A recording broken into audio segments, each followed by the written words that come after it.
World War II history buffs can tell you that on May 7, 1945, German Army General Alfred Jodl signed the first German instrument of surrender in the Western Theater. But they may be hard-pressed to tell you about the pen used to sign it.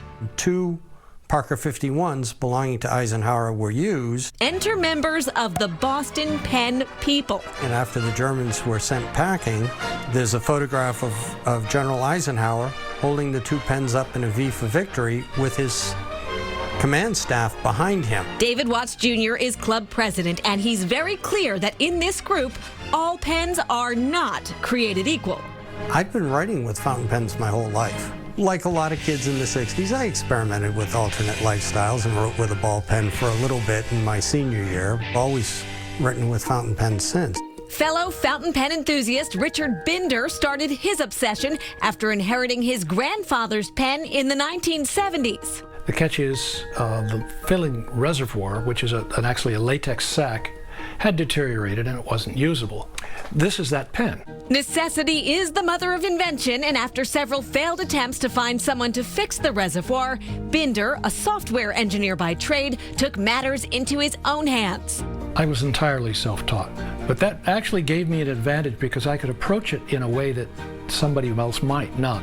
The result, a 20-plus year second career repairing and innovating fountain pens. I still work on pens because there are very few people who can do what I do. It's a learned thing that I don't want it to die with me, so I teach about it as well. Besides being colorful and cool to look at, Binder believes there is a very practical reason for using fountain pens. Ballpoints are a primary cause of poor handwriting. You have to push down on it, and you have to be at a much higher angle, and it is a very tiring position. Watts feels these pens are superior to keyboards as well. There's a connection between the mind and the hand that you don't get on a keyboard. John Grisham is one, for instance, who writes all his books in longhand with a fountain pen. Massachusetts, I think, is the first state that has reinstated a requirement that schools teach cursive handwriting. If you can't read cursive, you can't read the Declaration of Independence. You can't read the United States Constitution. With cursive, you could write them if you were Thomas Jefferson. At the bi-monthly gathering of Boston Pen People, Watts has noticed a shift. We're getting more and more young people. They're finding they need to be closer with other people and with ways of communicating and sharing with other people. In doing so, they're also connecting with a rich history.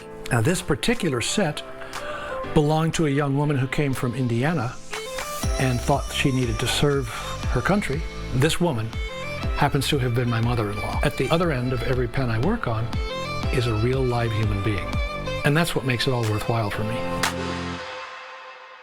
And if you want the full story of General Eisenhower holding those two pens after the signing at Rance, you can find it in Richard Binder's new book called Surrender.